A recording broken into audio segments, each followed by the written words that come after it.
This is Books of Titans, the podcast dedicated to the influences of influencers. The books that have helped shape prominent inventors, business leaders, athletes, intellectuals, scientists, and others. We'll talk about what makes these books such classics and at least attempt to have an intelligent discussion about what makes them so important and influential.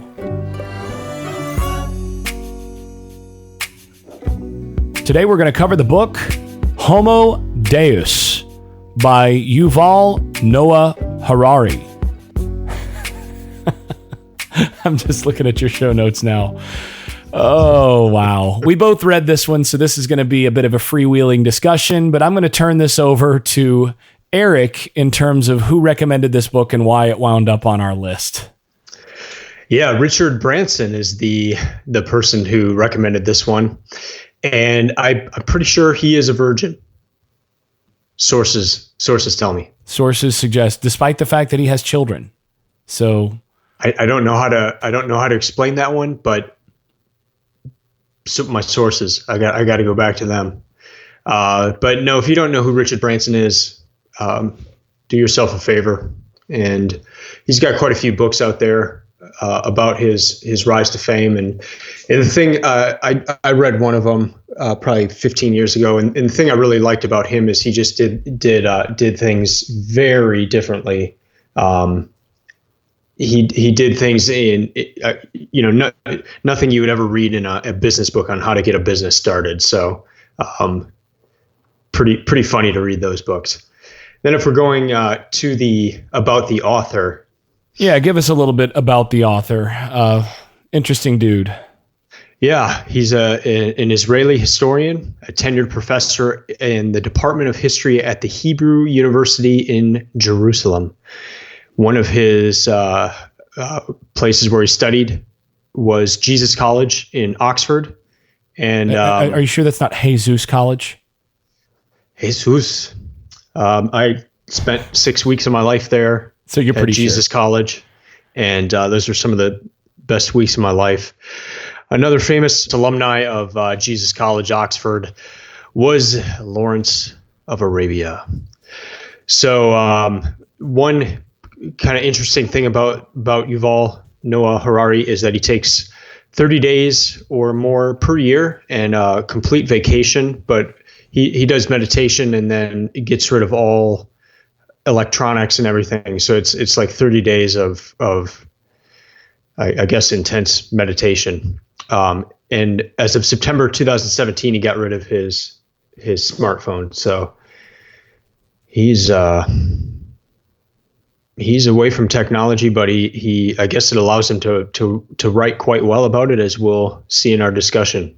Yeah, and that doesn't actually surprise me. When you read this, you can see that he's very suspicious about the direction that things are presently going, and is not real confident that our technological progress is leading us where we actually want to go. And so it's not surprising that he's kind of put his money where his mouth is and has decided to step away from some of that.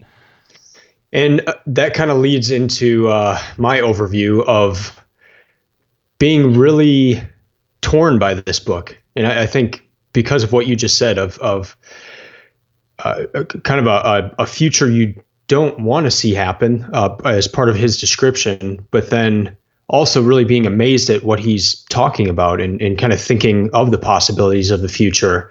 And so there was a love-hate relationship I had with this book as I was going through with it. What about you? Just kind of initial thoughts while reading the book? Well, it was a very provocative book, written, I think, in a tone that's designed to be very provocative. I mean, he does cite a lot of material and all that, but he takes a hard line of argumentation. You know, he specifically has directions he wants to go, and even where perhaps certain consensus are not quite as much of a consensus as he indicates, he's gonna take that in the direction that he wants to because it's helpful for his argument. And so in some cases that can be a little frustrating. But there are definitely moments of this book where it is brilliant. It is very thought-provoking. He's almost certainly right in a number of these places where you're like, man, that's really well stated, really well thought out. And then there's those other moments where you're like, I'm not exactly sure you're considering this whole thing all the way around. And then there are the other moments where it's like, I'm not sure what you actually think here, because it appears to me that based on your recognition of the problems of this particular perspective earlier, the hard line that you're taking here seems a little bit off, but it does seem like it's serving a purpose to serve as a warning. So I'm not exactly sure where you're coming from, but it's worth, reading this for the as an irritant, if nothing else, in some of those places. So I found it to be a very useful book, a provocative book, and a very smart book. Mm-hmm. Mm-hmm. Well, let me give a synopsis and see if you agree with my basic understanding of his main points. Number one, God is dead. Wrong. And nature abhors a vacuum. Man is filling said vacuum. And technology will speed the process. What about women? Well, Homo. Oh, okay. Man. Got you. Yeah.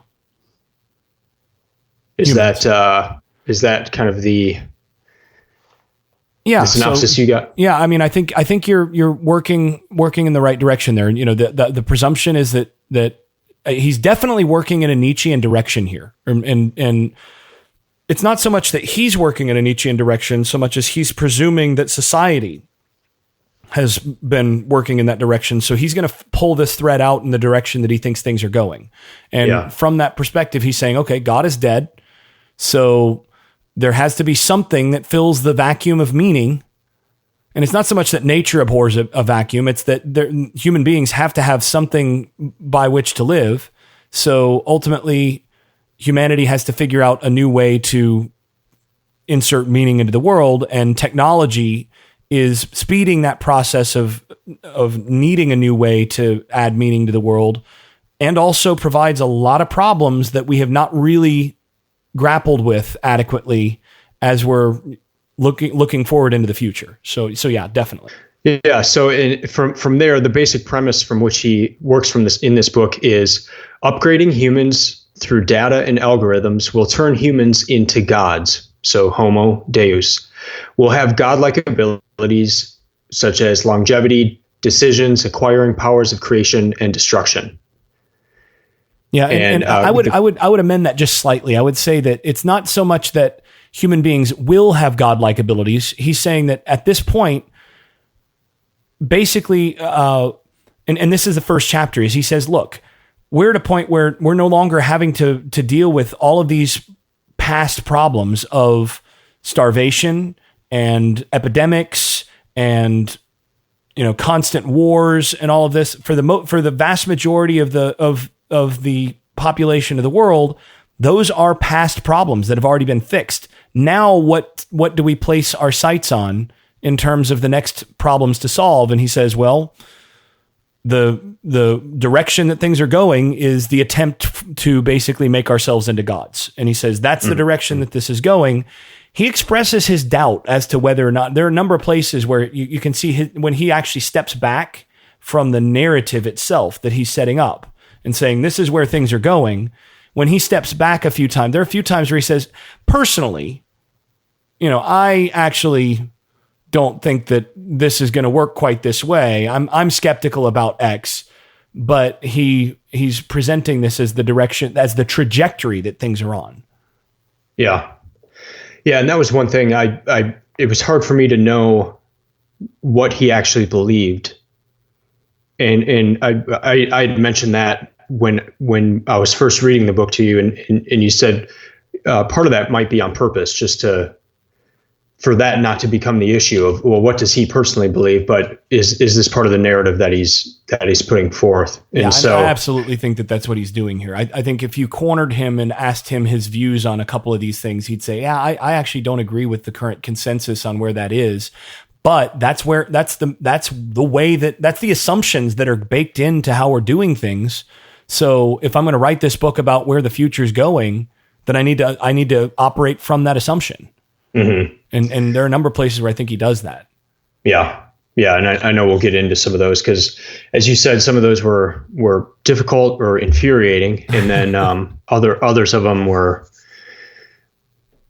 really thought provoking as well. So, and by the way, his basic idea here of we will now upgrade humans into gods and turn Homo sapiens into Homo Deus.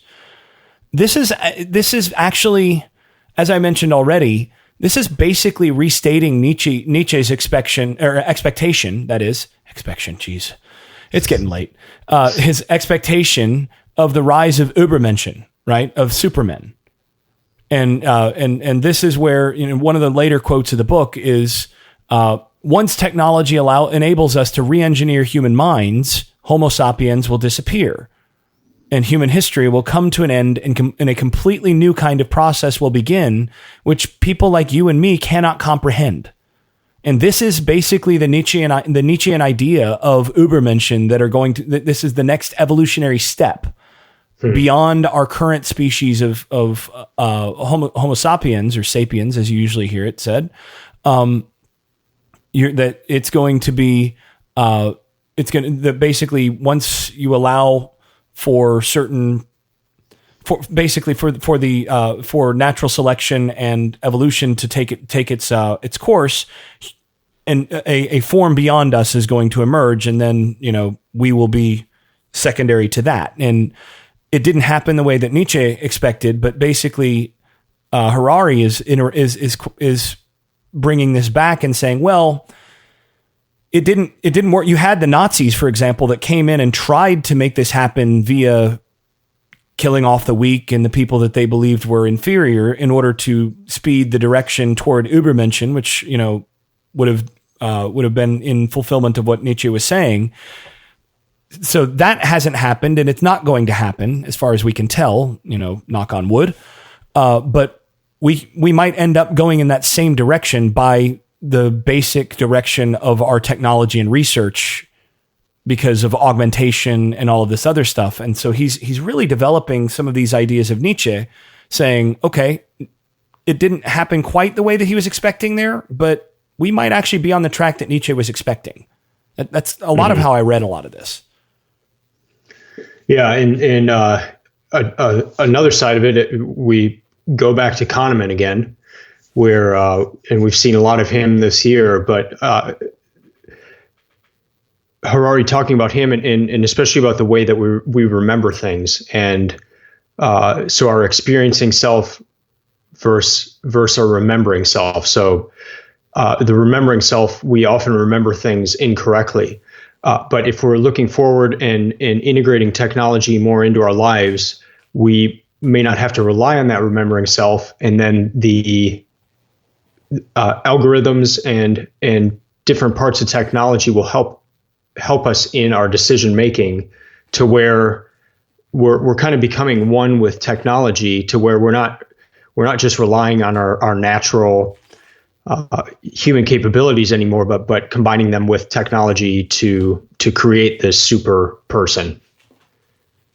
Yeah. And one of the ways that he actually interacts with how that changes things is, and this is Kahneman's experiments on this, and his discussion of that is that, generally speaking, human beings have the decision making that we tend to have, or tend to operate according to, is we favor the remembering self over the experiencing self.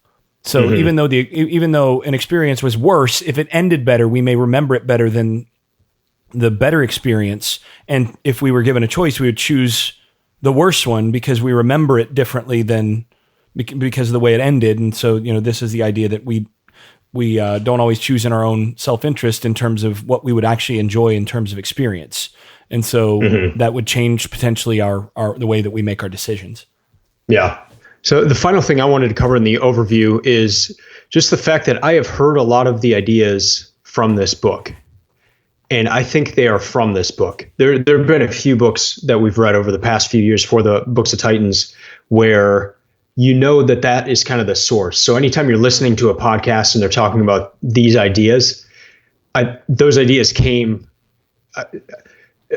Some of the ideas came from this book. So it was one of those types of books where I've seen it all over the that's place. Where people are getting that. Yeah. So very impactful book. And it's one of those that you might want to just read just for that purpose, because you're going to see these ideas in a lot of places. And if somebody's talking about them, you at least know where they came from.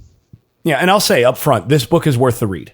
Even if, it will certainly, for many in the audience, it will provoke you and challenge you in ways that are going to be uncomfortable. I think that actually makes it even more valuable for a lot of readers. And I mentioned earlier some of the moments of brilliance in this book. There's a great quote, for example. He does a great job of boiling certain things down, certain concepts down. And this one was really striking to me. He says, in fact, modernity is a surprisingly simple deal. The entire modern contract can be summarized in the single phrase, humans agree to give up meaning in exchange for power. And you think about that and it's like, dang, that's actually a pretty good summary of a lot of where we are and a lot of the philosophical deal that we've made to be in our position, in the current position. We're going to sacrifice family and religion and all sorts of other things in pursuit of economic growth and the capacity to control and do these things a little bit, do certain things a little bit better, and basically giving up meaning for power. And that I thought it's a really pithy, really brilliant statement. And there's a lot of different places where he was able to do that in this book. And that's one of the reasons why it's been so influential. Yeah. Well, let's go into our favorite quotes. I could have put dozens of these. Yeah, and I just have a few in this section, and then more in some of the questions that I have a new section I would like to actually introduce Jason, and this is called Erik's Questions for Jason. Oh, yeah. And I actually have a lot of quotes in that part. Just things as I was reading that it's like, is this right, or what do you think? So I think that'll actually be a fun section, and then we'll get into our regular nitty gritty section, followed by the conclusion. All right. And I have quotes throughout that, but Jason, since you have the more quotes here, you want to start out with one? Yeah. So maybe my favorite quote from this book, and there's a lot of fun ones in this book, is this one. Marx forgot that capitalists know how to read. And this is in his discussion. One of the things that this book, that he talks about how this book is not a prediction. It's, he wants to distance from that, but at the same time, it is a prediction. And actually, I would say that this book is, it's an attempt to be, it's a prophetic book in the proper sense of that word. Mm-hmm. So meaning that it's not an attempt to predict the future as much as it is to evaluate the present and basically give perspective on where things are going, and basically looking at possible trajectories of the future, one or two in particular, and say, this is where things are going. And if we don't make changes, here's the direction. And some of these things are not going to be desirable to most people. Mm-hmm. And you can see that he discusses in some places where he says, listen, even if I'm right, if people pay attention to what I'm saying here and then decide that these are not good outcomes and decide to change that, and I turn out wrong, then this book actually worked. Which that tells you a little bit about what he's trying to do here. Mm-hmm. Right? And which is where this quote fits in. Right. And this connects with an earlier quote that he'd had about his particular aims in this book. He said, this prediction is less of a prophecy. And see, I would argue that actually it is a prophecy in the proper sense. When I teach ancient prophecy, when I teach what that is, it's more about forthtelling, or telling, giving perspective, speaking forth perspective on the present, than it is about foretelling the future. So I would argue with his terminology here, but in any case, it's less of a prophecy and more a way of discussing our present choices. If the discussion makes us choose differently so that the prediction is proven wrong, all the better. What's the point of making predictions if they cannot change anything? So then he gets to this, and this is where he says, Marx forgot that capitalists know how to read. And I love that quote. He says, at first, only a handful of disciples took Marx seriously and read his writings. But as these socialist firebrands gained adherents and power, the capitalists became alarmed. They too perused Das Kapital, adopting many of the tools and insights of Marxist analysis. As a result, Marxist predictions came to nothing. Communist revolutions never engulfed the leading industrial powers such as Britain, France, and the USA, and the dictatorship of the proletariat was consigned to the dustbin of history. This is the paradox of historical knowledge. Knowledge that does not change behavior is useless, but knowledge that changes behavior quickly chooses its relevance. And I'm combining, by the way, this is a second quote from a little bit later, but I'm combining it with this other one. The more data we have and the better we understand history, the faster history alters its course and the faster our knowledge becomes outdated. But I love that idea that he actually argues that one of the reasons that capitalism and particularly modern democratic capitalism succeeded is because it rolled in the best ideas from ultimately communism and then later on socialism and various things. And it tweaked it basically those things got added into the mix to mitigate many of the problems that were there in raw capitalism and so on. And as a result, those things in their raw form didn't emerge, but it's because they were adopted by their opponents. Mm-hmm. And this is a great example of that where, again, Marx made all these predictions, and a lot of people don't realize that Marx was not so much trying to stir up rebellion as he was actually predicting that this was inevitable based on where things were going. Mm-hmm. He says, yeah, well, Marx forgot that other people would read what he was saying. Otherwise, if he hadn't said it, it might have happened. Yeah. Yeah, that one was good. That one stuck out to me as well. Here's one. I thought this was one of the better ones of the book, and I'd actually seen this somewhere else, and possibly even in one of the other Books of Titans books. But this comes on page 331. Since we do not know how the job market would look in 2030 or 2040, already today we have no idea what to teach our kids. Most of what they currently learn at school will probably be irrelevant by the time they are 40. Traditionally, life has been divided into two main parts, a period of learning followed by a period of working. Very soon, this traditional model will become utterly obsolete, and the only way for humans to stay in the game will be to keep learning throughout their lives and to reinvent themselves repeatedly. Many, if not most humans, may be unable to do so.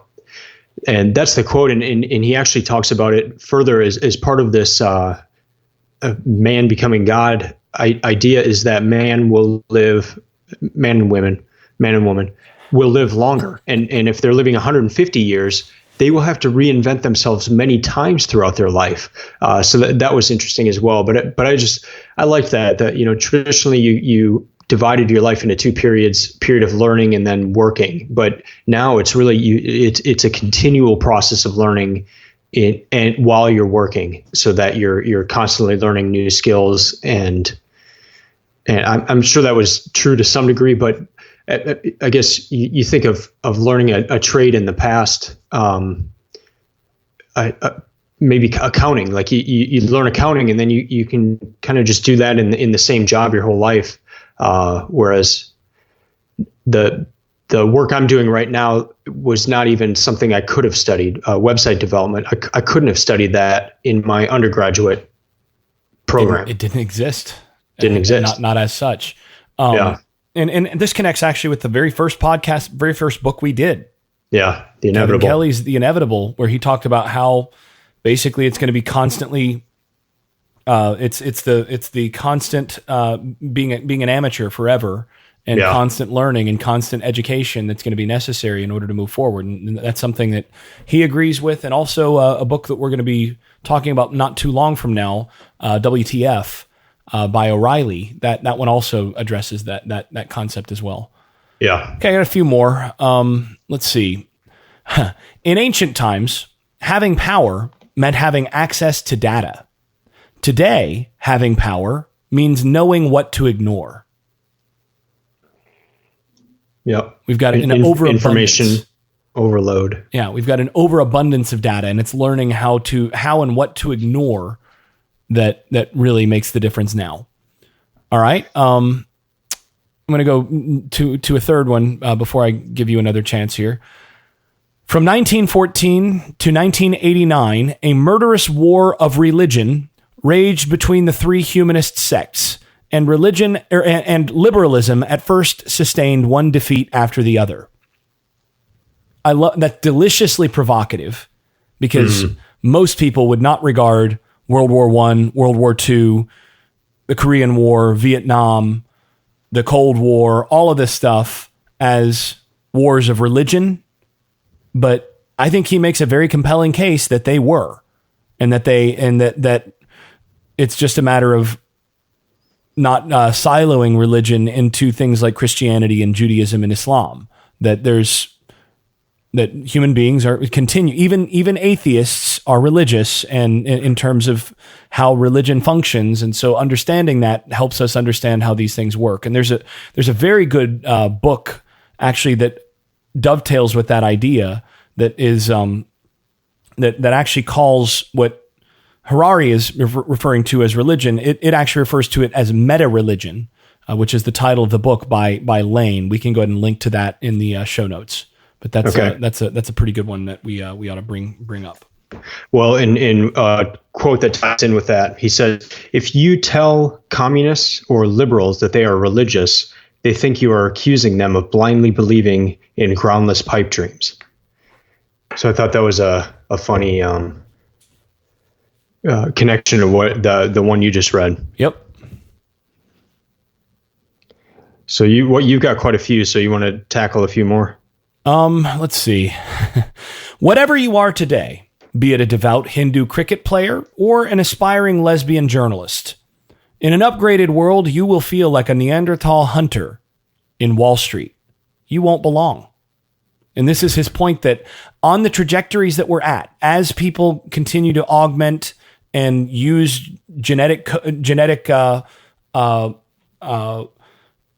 engineering and all that stuff to upgrade themselves to be superhuman effectively, those who are left behind, those who aren't part of that elite group that upgrade themselves to being Homo Deus,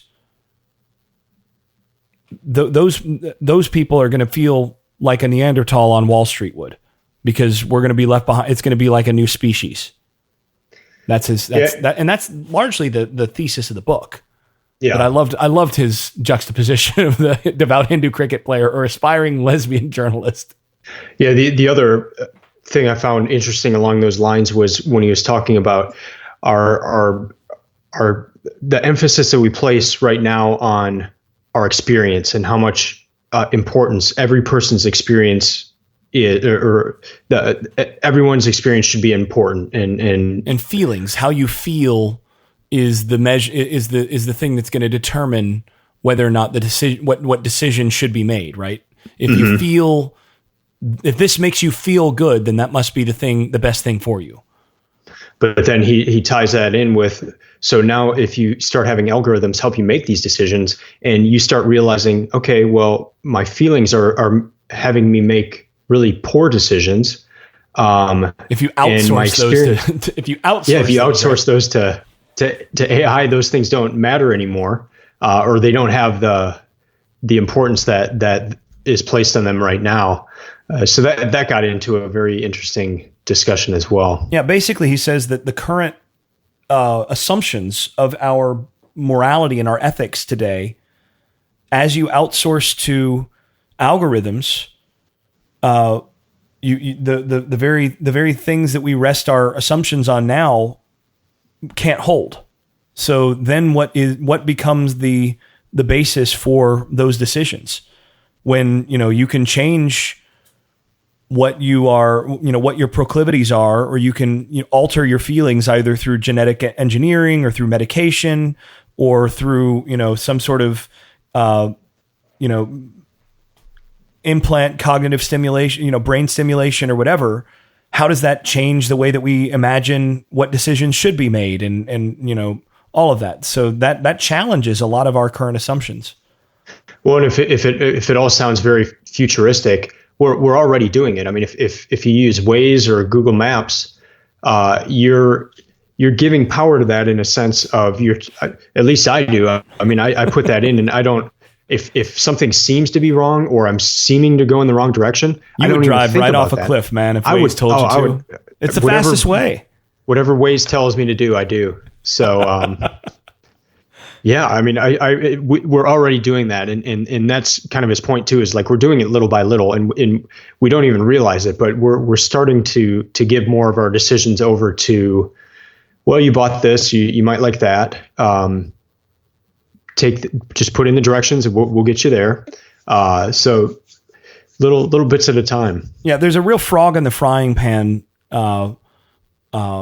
quality to this book, where he's saying, this is where things are going. Are you aware of where this trajectory ends up? Mm-hmm. So yeah, there's a lot of that.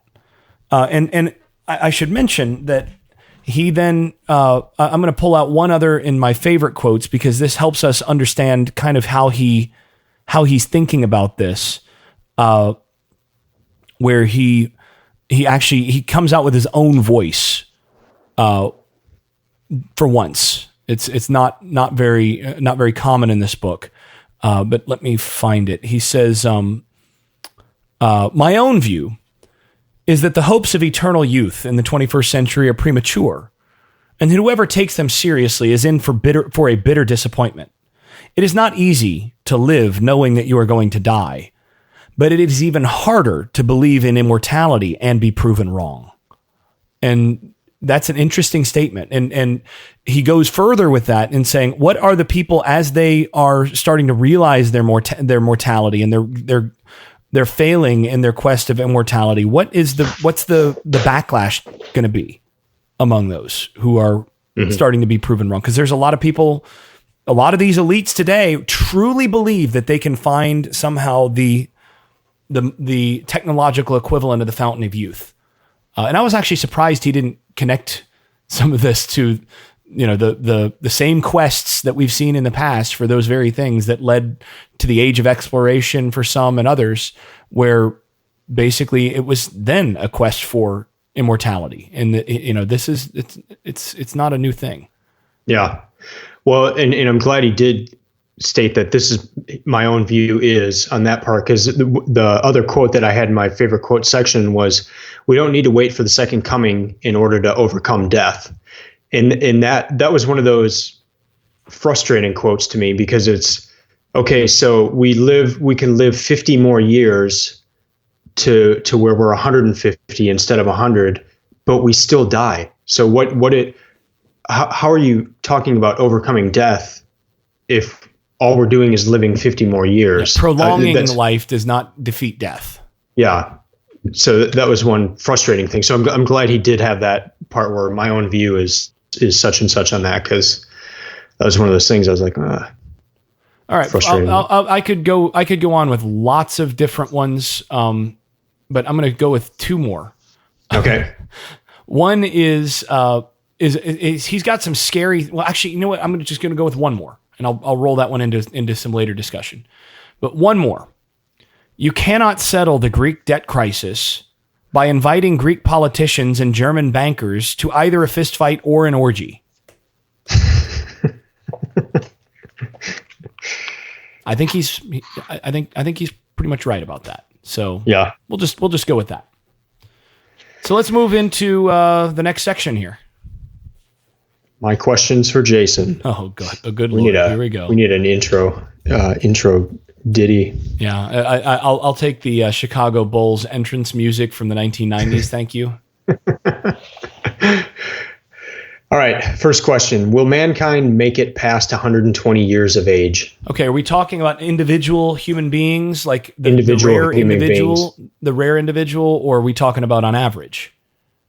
The individual human being. Because no matter what article I read of, here's the oldest person alive, it never seems to go past 120.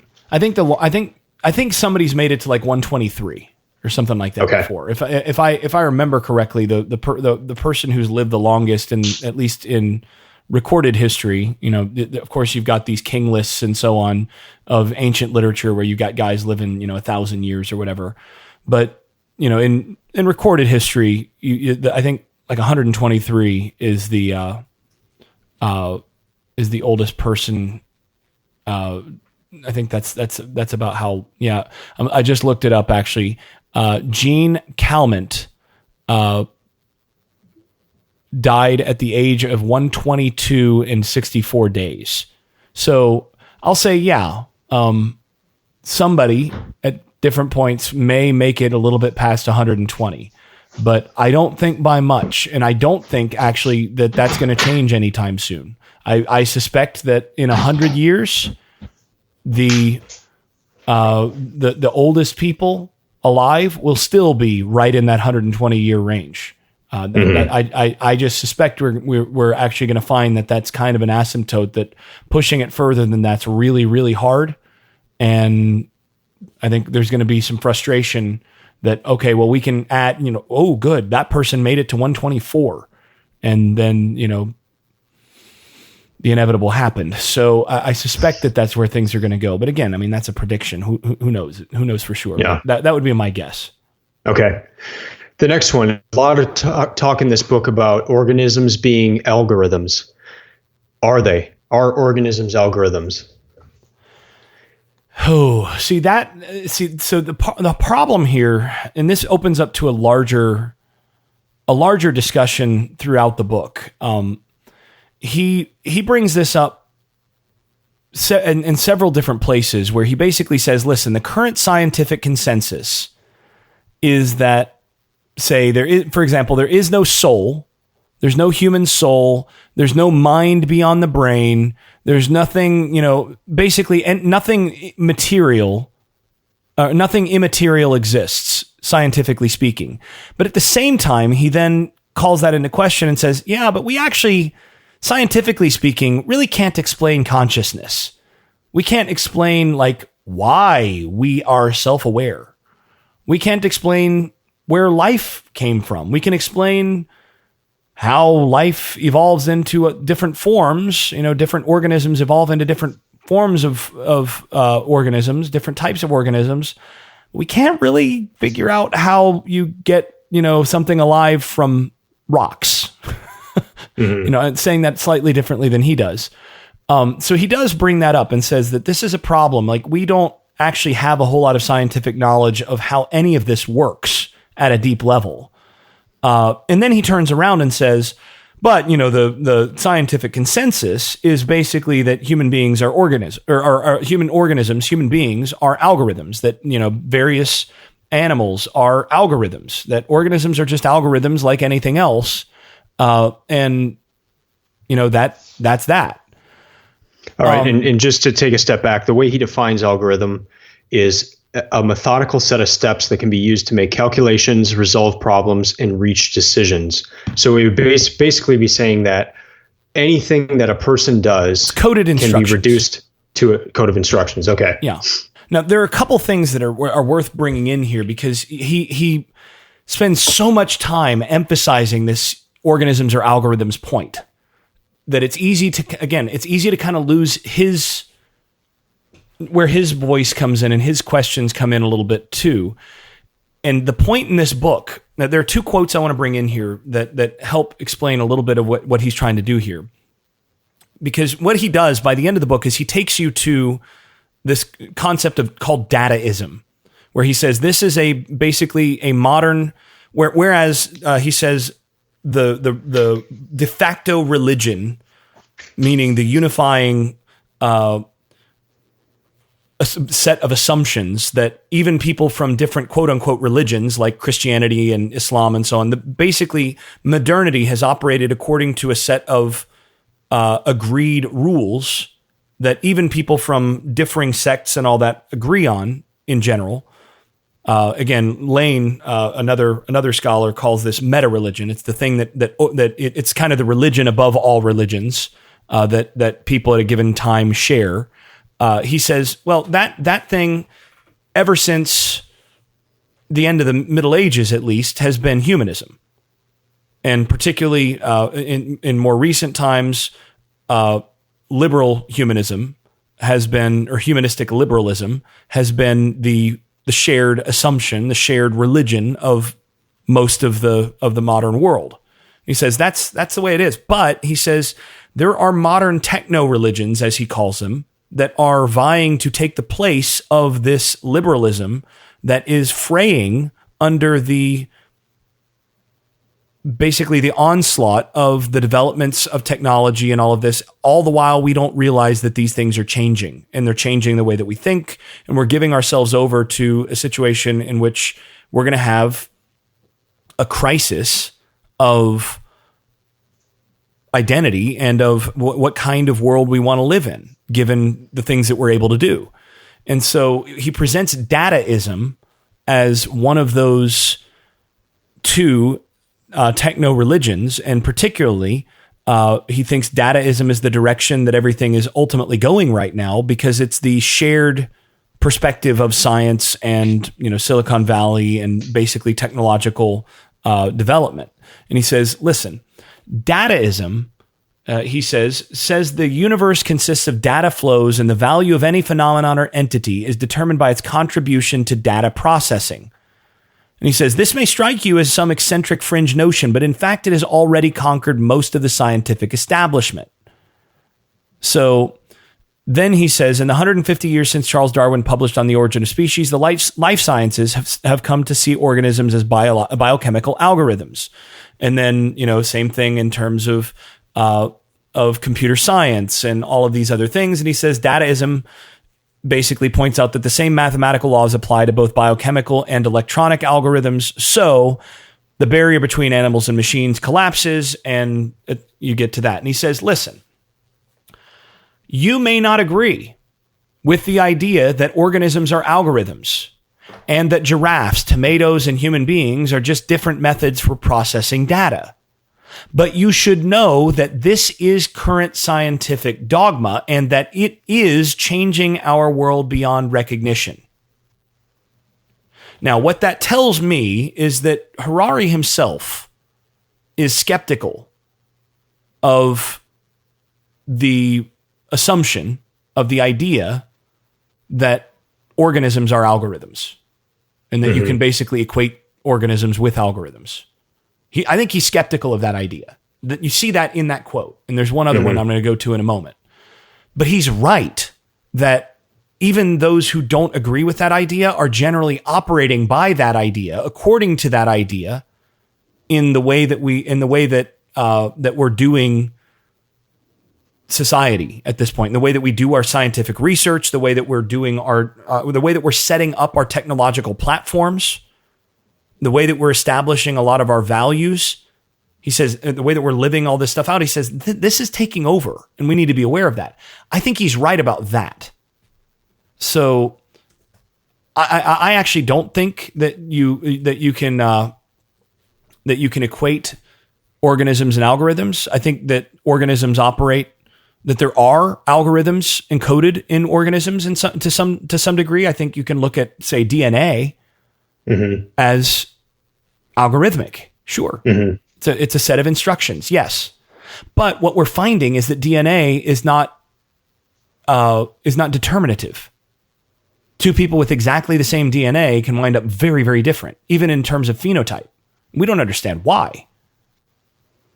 And, two people with exactly the same DNA presented with the same choices and the same basic upbringing and all that turn out very different in terms of the choices that they make. So it's not determinative in that regard.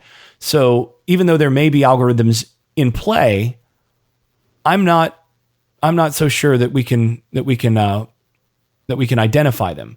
And elsewhere, later on toward the end of the book, he says, it's equally doubtful. So that again, as he's getting back to his own voice here, he says, at present, we have no idea how or why data flows could produce consciousness and subjective experiences. Maybe we'll have a good explanation in 20 years, but maybe we'll discover that organisms aren't algorithms after all. Again, you see him kind of emerging there with this idea that, we've jumped really hard into this conclusion that, we can just define everything as algorithms. Maybe that's not right. Now, my answer to that, by the way, is that science, and he actually alludes to this elsewhere in the book and directly addresses it a couple places, science can't discover or prove the answer to that question one way or another. There's no way of actually doing that in an empirical sense. Now, science is the only way forward. I'll say this, assuming that organisms are not algorithms, that assumption, that conviction is the only way forward that doesn't lead to really bad results, to what I would say is destruction. Mm-hmm. The only way that doesn't lead to destruction in terms of society and in terms of humanity is to embrace the conclusion that organisms are something beyond algorithms, that there's something else to them. So is part of his, do you think part of his writing in this book is to show the absurdities of some of these assumptions? I don't know that he would call them absurdities, because an absurdity is something that doesn't make sense. What he wants to do is he wants to show the end results of the trajectory. He wants to show that it's not necessarily absurd, and actually it would be better if it were absurd. What he wants to show is that if you take these things to their logical conclusion, they're horrifying. And is that like in your teaching of the old prophets, is that what the prophets did? Generally speaking, yes. Okay. It's saying, look, if you continue to do this, this is what's going to happen, and nobody's going to like it. Okay. So stop doing what you're doing. Figure out, do things the right way, and maybe, just maybe, this bad stuff isn't going to come down the pike. You see a lot of that from the, say, 9th century Hebrew prophets. Okay. But he's doing a lot of the same stuff here. And again, he's working very much in line with Nietzsche, first of all. And again, there's an early quote where he says, not only do we possess far more power than ever before, but against all expectations, God's death did not lead to social collapse. And yet, he's saying the social collapse that Nietzsche was worried about, when Nietzsche said, God is dead, now what? And Nietzsche then breaks down how, ultimately that could lead to social collapse, and then eventually the rise of Übermenschen, who emerged from the ashes as the result of natural selection taking it, basically being let loose among humanity. Now that God is dead and humanity has, taken to eating itself and competing in more of the laws of nature once again, you're going to get the result of, the result is going to be evolution and supermen. Because what Nietzsche's dealing with is, he says, look, we're in a position where we've stopped evolving. And the reason we've stopped evolving is because we do all this stuff that Judaism basically foisted on humanity through Christianity. If you read that, this is all in, a lot of this is in Nietzsche's, the Genealogy of Morality, which we can link. But in Nietzsche's Genealogy of Morality, he talks about, look, the Judaism, the Jews used Christianity as a Trojan horse to get everybody to take care of the poor and to look after the sick and to basically, basically take all of this, what he regards as the Teutonic desire for power, the Teutonic nobility, where, the poor and the feeble and so on would be cast out, and basically the society stays strong. Instead, because we take care of the sick, because we, do all these things that benefit the weak, we've stopped evolution. Human beings aren't evolving anymore. In fact, if anything, we're going backwards, because the weak and the feeble are procreating and they're having lots of kids. And so the powerful are actually, in some cases, having fewer kids. And as a result, it's, idiocracy, which we also can link in the show notes. You get a few generations of the dumb people having more kids than the smart people, and humanity gets dumber. Basically, natural selection's working the opposite way because of the social structures that we have in place to keep it from working the way that it would, and culling the herd. And Nietzsche basically says that's where we get the Darwin Awards, right? And so basically, Nietzsche says, well, now we're starting to figure out that God is dead, that that God doesn't exist. Now God is dead. So now in light of that, what's going to happen? Well, you get the collapse of these various, societal things that keep the weak from being taken advantage of and all that. For Nietzsche, that may be a good thing because it leads to supermen. Well, Harari is looking at this and saying it didn't happen then the way that Nietzsche was imagining. Now the Nazis tried to actually give it a kickstart, but, and actually, that's part of why Hitler was so willing to just throw more and more people into the war when it was obvious that they were going to lose. Because as far as he was concerned, it was a Nietzschean project. If they weren't strong enough, they deserved to die. Right? And that would apply to himself as well. I mean, Hitler, in that sense, Hitler was not a madman. He was worse. He was thoroughly logical and evil. Mm-hmm. And Harari here is taking the same basic idea and saying, look, we actually are now in a position where in terms of technology and in terms of the direction of a lot of things, we actually might be able to do some of the stuff that Nietzsche was talking about. And you could have the elites basically leaving behind everybody else, and everybody else is a subclass, like basically lower animals compared to us now. And if you look at how we treat lower animals, and he's got that whole section on that, locking them in cages and doing stuff like that with our current agriculture. And he says, look at how we treat our animals. That might be how the elite who become supermen in the future through augmentation and genetic engineering and all that, how they treat the rest of us who don't make the leap. Yeah. And how could we know how that's going to work? Because we can't think like a Superman. They're going to be so different. If they get there, they're going to be so different from us that their ethics are going to be different. The way that they think are going to be different. Their notion of morality is going to be completely different. And is this the world we want to build? That's what Harari is doing here. And it's a really provocative thing. Yeah. Yeah. Great answer. Next question.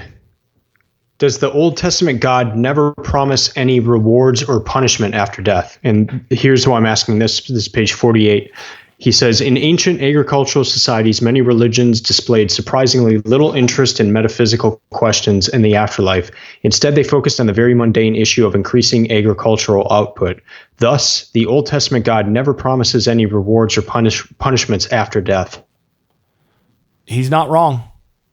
Okay. Now, here's the trick. So when you're talking about the Torah, and this, by the way, is why the Sadducees in the New Testament don't believe in the resurrection, because there's no notion of an afterlife in the Torah.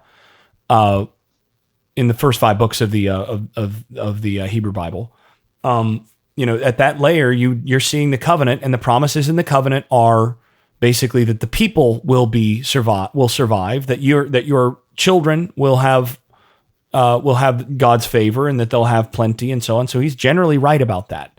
Now, it's later in the tradition that you start to see some indication of a belief in the afterlife, and there's some potential hints of it in the Torah itself as well, even though it's never explicit. So it's only once we get to the book of Daniel, which is, most scholars think, probably the last book of the New Testament to have been written, most likely from the 2nd century. The Old Testament. Yeah. The last book of the Hebrew Bible. Yeah. To have been written, likely from the sort of mid 2nd century, 160s is when most scholars think that Daniel was written. Daniel 12 is the first place in the Bible where there's any mention of a personal resurrection. And it's the only place in the Hebrew Bible where you have a notion of individual resurrection like that, that's specifically promised. And there's some discussion in Ecclesiastes, or in Hebrew Kohelet, which it calls into question whether or not there is an afterlife, and whether or not there's justice in the afterlife to compensate for all the injustice in this world. But it kind of leaves that question open to some degree. But that's as much as you get in the Hebrew Bible. Huh. So yeah, he's right. Cool. Interesting. Next one.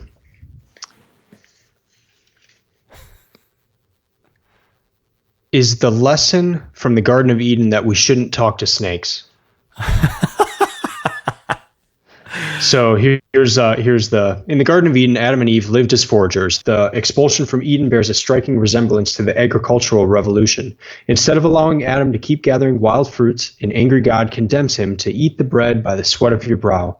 It might be no coincidence then that the biblical animals spoke with humans only in the pre-agricultural era of Eden. What lessons does the Bible draw from the episode?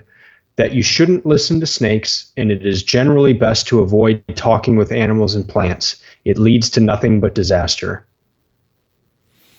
Is that the lesson from the Garden of Eden, that we shouldn't talk to snakes?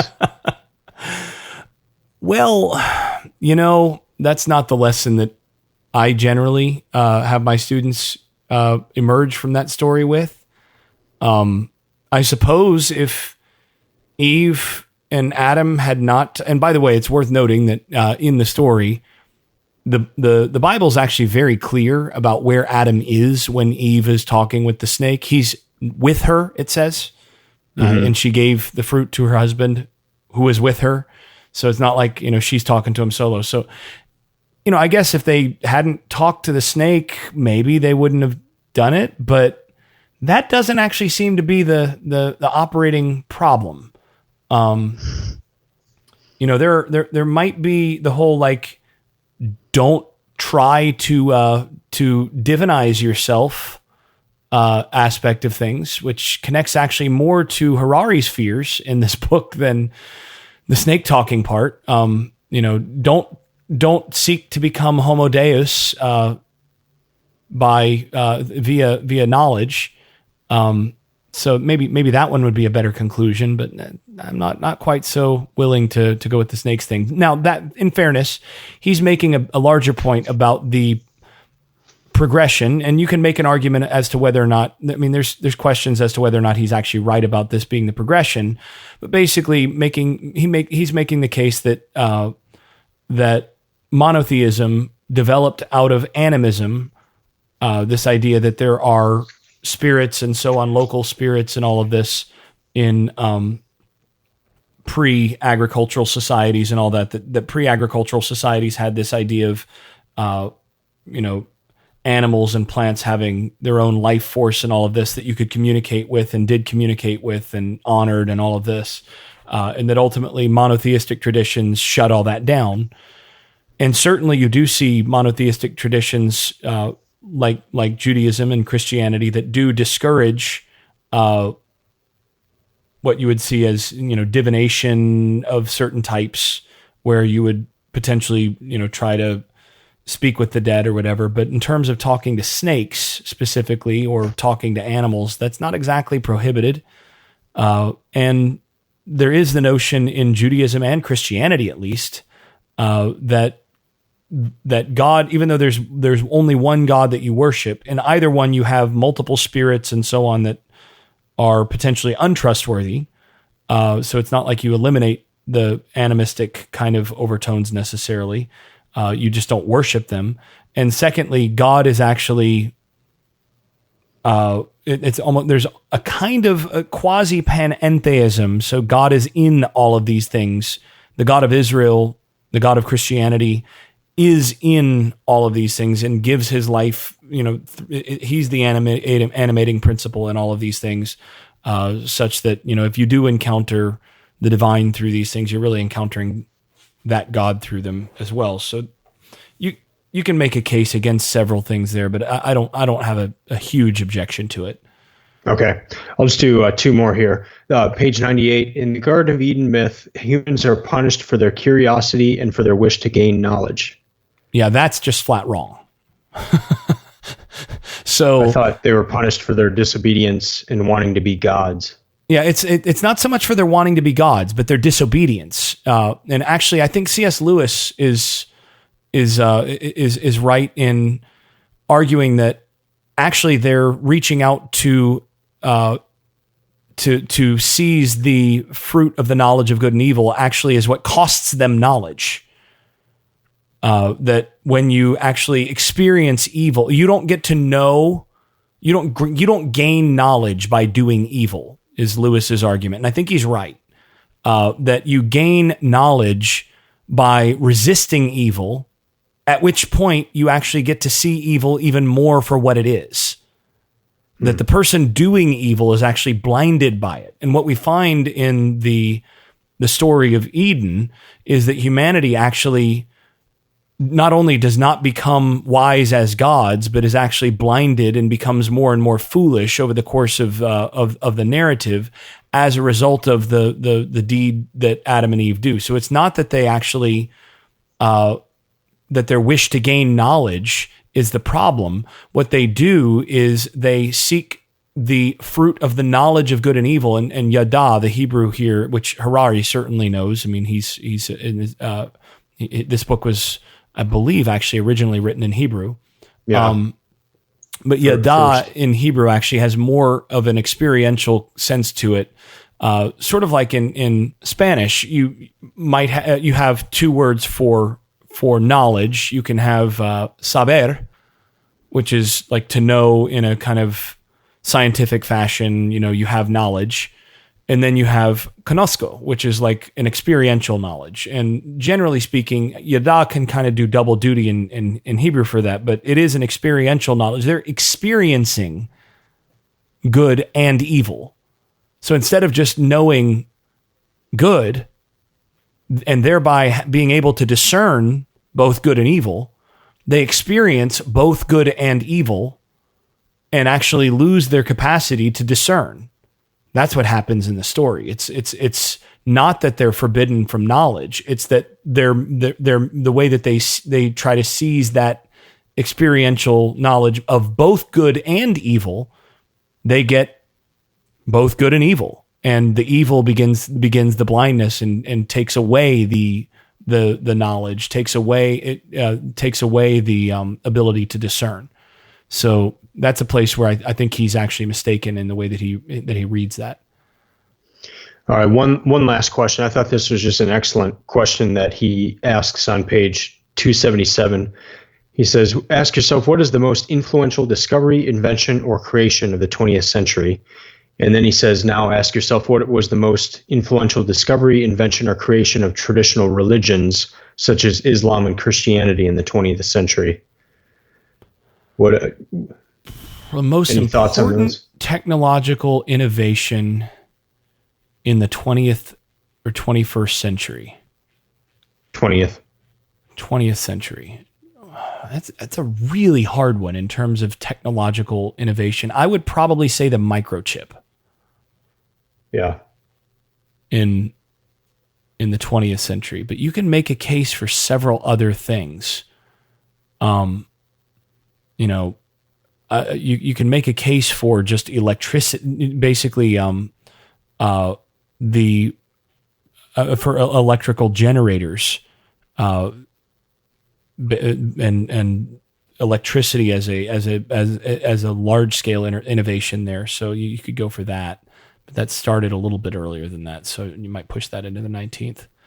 But I would say probably that. And then as far as religious innovation, and I think this makes his point, is that you don't think about, that's not a space for innovation per se. Mm-hmm. Religions tend to be conservative in that regard, so it's not a space for innovation. I would say I'll take a hard pass on that one. Now, you had a couple other questions. Go for them. All right, so Old Testament views on homosexuality. I'm going to read what he says on that. Hence, according to the best scientific knowledge, the Leviticus injunctions against homosexuality reflect nothing grander than the biases of a few priests and scholars in ancient Jerusalem. Though science cannot decide whether people ought to obey God's commands, it has many relevant things to say about the provenance of the Bible. If Ugandan politicians think that the power that created the cosmos, the galaxies, and the black holes becomes terribly upset whenever two Homo sapien males have a bit of fun together, then science can help disabuse them of this rather bizarre notion. I just wrote in the column there, would love Jason's thoughts on this.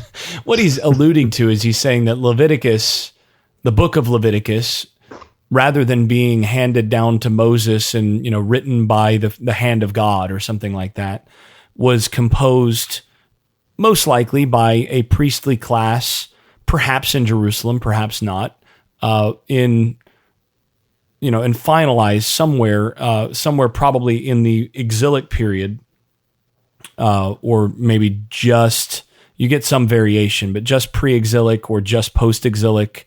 But, let's say in the exilic period, so in the 500s BCE. And so what he's saying there is that since we are pretty certain that Leviticus comes from that time period and not from Mount Sinai written by the hand of God, then it basically follows that it reflects the biases of a few priests who basically stuck in some stuff that was anti-homosexual behavior. And so we can, basically conclude that God didn't hand that down. Now, as for where, when the book of Leviticus was probably finalized, he's operating on pretty good footing. Now, whether that means that that God didn't reveal that as, his expressed will to those priests, that's another question, and I think that's a harder question to answer in a scientific way. So, and he would acknowledge that. So that I would just say that the one does not actually involve coming to a conclusion on the other. Okay. The last one involves a rather large paragraph, but my question is, summarize it. Yeah. He makes reference that the scientific revolution was blocked because of Holy Scriptures. I always was under the assumption that the scientific revolution arose within a Christian culture. He actually says that later in the book. So he actually goes sort of both sides on that, and he's not wrong entirely on either side. It did develop out of Christian organizations, and he actually says, listen, if you don't have monasteries and all of that are developing various bureaucratic and scientific innovations, you don't get the scientific revolution. And he's right. But, he also is right that many scientific innovations were fought hard by various religious establishments. So he's not wrong on either of those. Cool. All right, next let's move past. Thus ends the questions for Jason section. Yeah, let's move past that section and get to a little bit more discussion. And this is turning into a pretty long episode. Hopefully I don't lose power again. Which happened just a few minutes ago and forced us to edit this just a little bit. This is being recorded as Hurricane Florence bears down on my location, so I don't know if we're going to be able to even finish this episode before we're cut off again, but it's turning into a long episode, so it's getting less and less likely we'll be able to finish before I lose power. All right, so I want to hit on the thing that I thought was one of the most important topics in the book, and that was that in the age of artificial intelligence and algorithms and technology, that focusing on a niche will backfire. And the reason that stuck out to me the most is we've talked about this a lot in other episodes, and in some of the books that we've read, when I'm listening to podcasts, I hear a lot, there's riches in the niches, focus really deep into one area, become really good at one thing, and you'll always have a job. And he's saying if your job can be turned into an algorithm, if a machine can do your job, by you focusing on that one thing, that will backfire in this coming age. And I thought it was just a really important thing to keep in mind. I just read the book about Leonardo da Vinci, and I mean, he was all over the place and had interests all over, and those interests worked with each other, and he learned from one and applied that into others. And so there's kind of that question of should I really dig down into one topic area, into one type of job, or should I go a little broader so that focusing on that niche does not backfire in the age of AI? Yeah, I think I don't have a whole lot to say there, but I think he's basically right about that. Though in the short term, the riches are in the niches. In the long term, you'd better be able to hit more than one niche. Yeah, yeah. One other thing here that stuck out to me was when he was presenting the beliefs of humanism. There are things that I believe, but I connect them to Christianity. So I that was interesting to me as I was reading these, because I'm like, I buy that. But that seemed to me to be more coming from Christianity instead of humanism. But just something that I thought about as I was reading this book. Yeah, and actually, I think you're not entirely wrong that modern humanism is actually the outgrowth of Christianity, and this connects to something we've talked about before. If you remember, we talked about this in the Natural Born Heroes episode of where a lot of modern ethics come from, even if people aren't aware of it. Basically, the assumptions of humanism are outgrowths, more or less, of Christianity.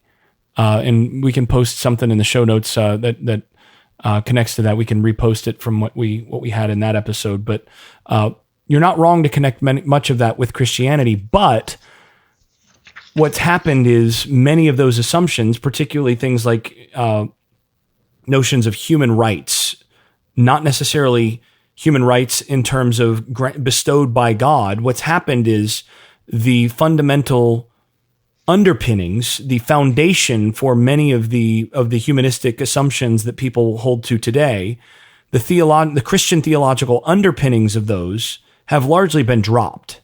And so now you have and this is something that I think he's aware of, but you have the effort to sustain a particular morality or a particular way of thinking about the world without its foundation. And that gets back to Nietzsche. Nietzsche is dealing with this already, saying, okay, so if God is dead and people aren't going to be operating much longer, as more and more people realize that God is dead and that we actually, are operating in a God-free world, what's going to happen as people start to, enjoy their freedom without the, cop in the sky that might stop them for speeding or for murder or whatever else they can get away with? And what Harari is aware of is that, he says, listen, God is dead. It's just taken a long time to deal with the corpse, with the body. And so, once you have that, now again, we're dealing with humanism. Humanism has been the dominant paradigm for a long, long time, but the foundations on which we've built humanism, one of which it grew out of Christianity. Well, if increasingly even more, people are moving away from that underpinning theology, and then many of the other assumptions are being challenged in other respects. How long can this sustain without a clear foundation? So he's definitely going there. And again, it's a really, really interesting argument. It's why I've said in the past that, Nietzsche was the last interesting atheist, really, because he understood the implications very well of what he was saying and understood a lot of the theological underpinnings of other stuff. So. All right. What about you? Some nitty gritty. Okay. So one thing I've actually assigned some of this book for some of my classes, which is, it's worth bringing in a couple of the things that I find most worthwhile for my classes to address. One of which is his focus on narratives and the intersubjective as one of the domains that makes humanity so distinct and humanity so powerful. And that's that human beings operate on the basis of what he calls shared fictions. I actually don't really like the use of fictions there. It's overly provocative. I like the idea of myth or story or narrative. We've talked about that on this podcast before. But basically, he makes the case or makes the point that, generally speaking, people think about the world as either objective, as in like, if I jump off of that building, I'm going to hit the ground no matter what I believe about it. Right? I might actually believe that I won't, but gravity still exists even if I don't think it does. That's not a subjective thing. It's objective and everybody has to deal with it. Mm-hmm. Matter is something we have to interact with. There are other people out there that we have to interact with. Those are objective facts. And no amount of believing them away is going to change that, right? Mm-hmm. And then you have the subjective domain. And that's a domain of my internal feelings and my internal perceptions and all of that. And actually, I can only access the objective through my subjective perceptions, right? I actually can't access the stone on the ground as it is. I can only access it in as much as my senses allow me to perceive it. Right? So even in that, I'm only accessing the image of it in some sense. Mm-hmm. So, and the thing is, none of us can actually access other people's or other organisms' subjective state. I can't feel what you feel. And this is one of the interesting questions in terms of like modern trans politics, for example. Rebecca Riley Cooper has pointed this out. She's a philosopher in the UK. She's pointed out that, you have people say, well, I feel like a woman or I feel like a man. Well, I can't actually make that statement coherently. I can't say I feel like a man because I don't know how other men feel. I can't access that. I have no access to that. All I have access to is how I feel.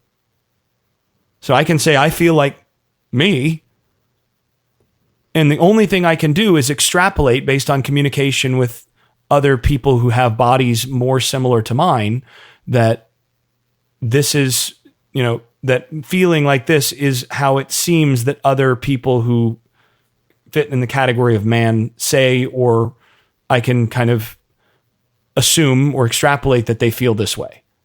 But I can't be sure. Right? Not 100%, because I can't feel how other people feel. Or if you really want to get, make your mind explode, is what I perceive as the color blue, what other people call blue, is that what they see, or do they see it differently? Yeah. Right? We can't know because our perception is subjective and that's independent. You can't, it's not shared. And so those two don't meet. And he says, other animals, they operate in that binary world. What makes humans different is humans also have this third level, the intersubjective. And this is the world in which humans communicate in ways that allows us to share and extrapolate our subjective, that allows us to influence the objective. And he says, this is the realm that really makes humanity humanity. And it's where you have shared stories and myths and all of these things that allow us to cooperate in ways that other animals just simply can't do. Whereas, bonobos can get together and, operate based on orgiastic behavior. Human beings can have much larger cooperative groups, the size of nation states and even larger, on the basis of a different kind of communication based on the principle of the intersubjective. And out of that, he says, look, this helps us understand what's going on in ancient religion. We look at these people and we go, oh, what savages they were. But how is Pharaoh or ancient Sumerian the ancient Sumerian religious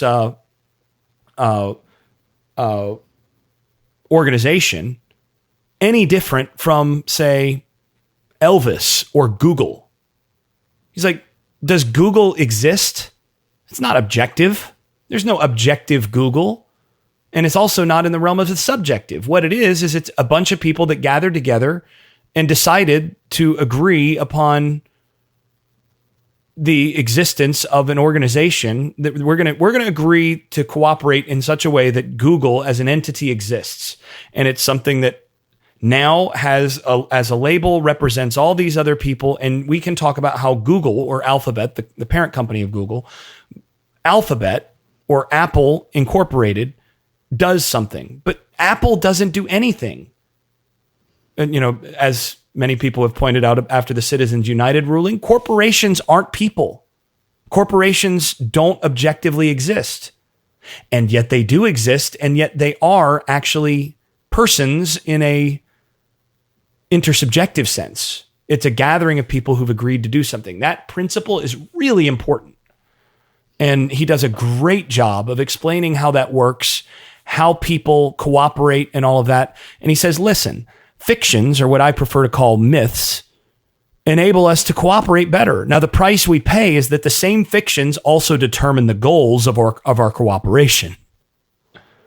So the myths and stories that we agree upon, that we share, that govern our behavior, also sets the terms of what that cooperation is going to involve. But we all operate according to the shared intersubjective stories that we tell one another. The clothing that we wear, the hairstyles that we have, all of that stuff is dependent on these shared stories. And you just read the Conrad book. Does that go deeper into this area? Not that much.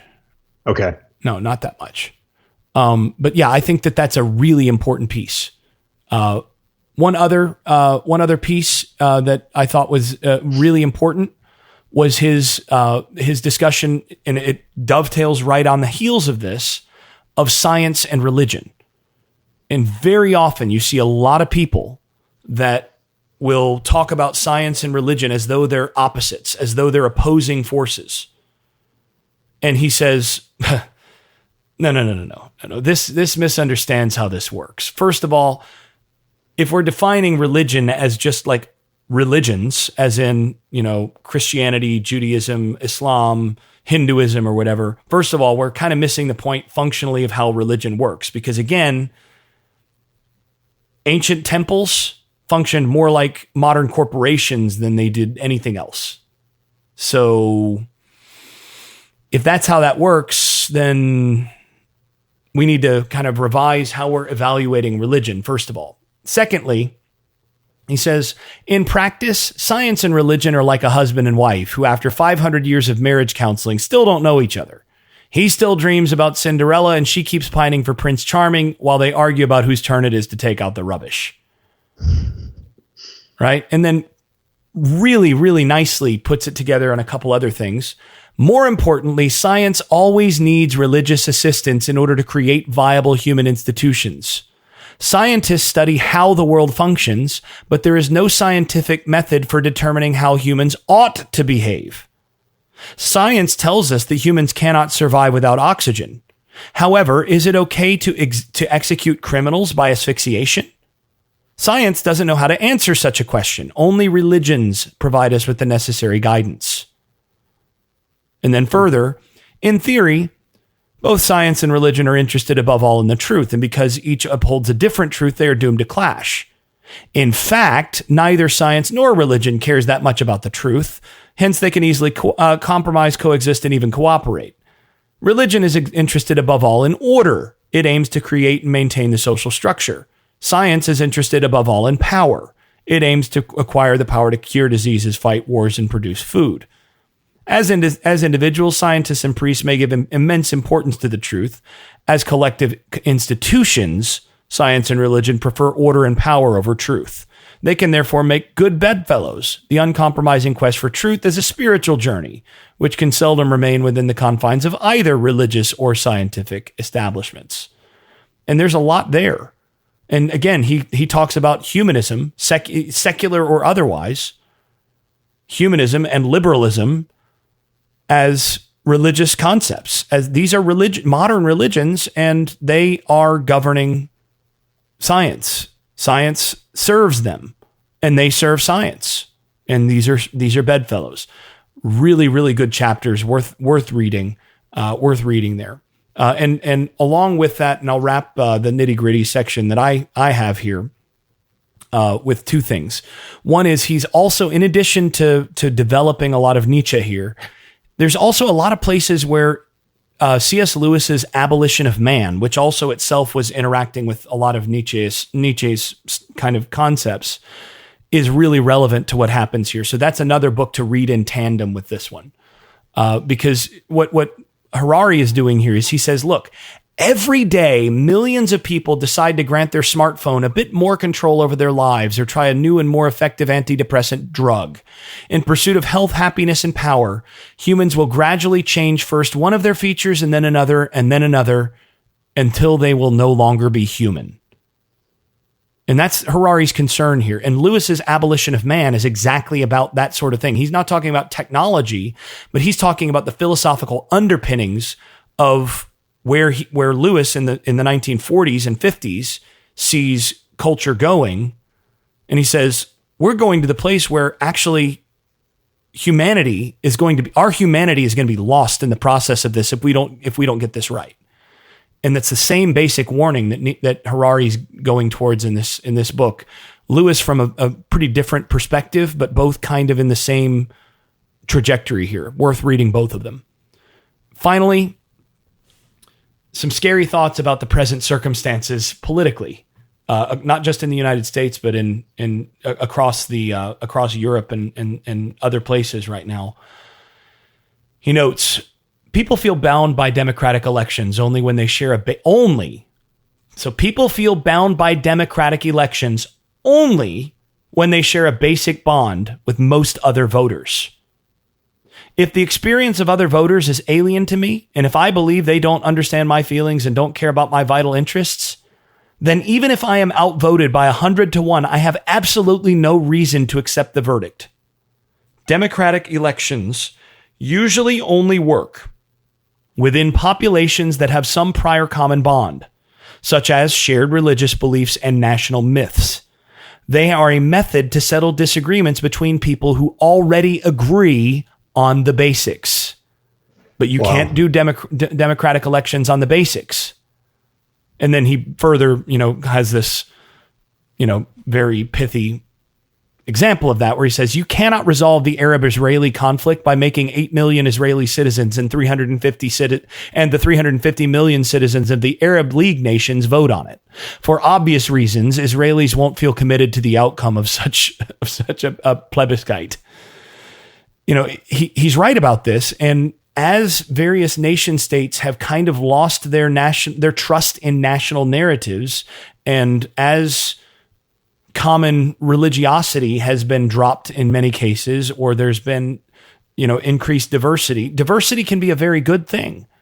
But as you get major differences among groups that don't share a lot of common assumptions, and you get elections that have results that people don't like, eventually people stop actually regarding those elections as valid, and you get and start to try to settle those disputes in other ways than democratic elections, and that's really dangerous.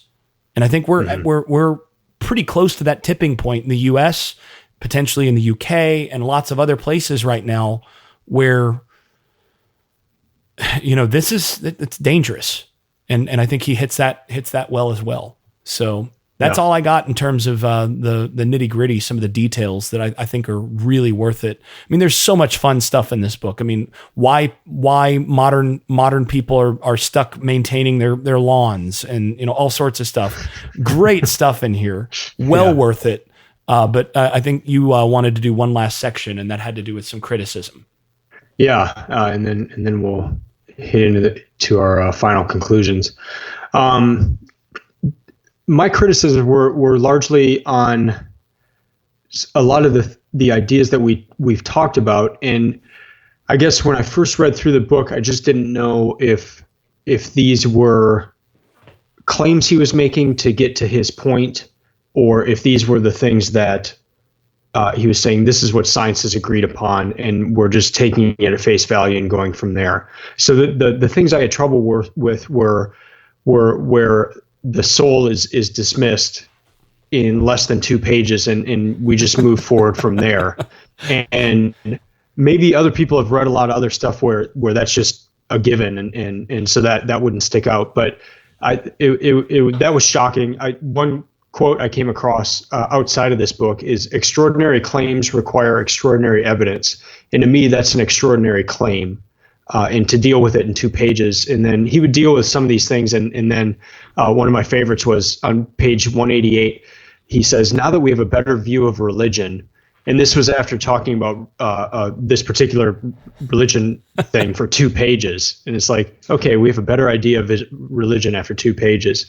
But I think that was, after discussing this with you, I think that was part of his point, is these are the assumptions that were going on. These are how society is thinking right now. This is and this is where we're moving. This is where we're going if that's true. So maybe a part of that criticism is purposeful on his part.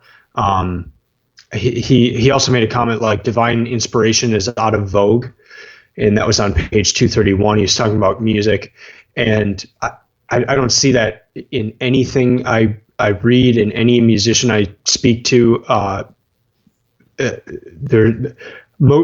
Most people I come across, there's something, if they're getting a song or if they're writing a song or playing it, they realize that it's not coming from them. There's some sort of mystical quality to it. And we've talked about that, like with Anne Lamott's Bird by Bird, or Julia Cameron in particular.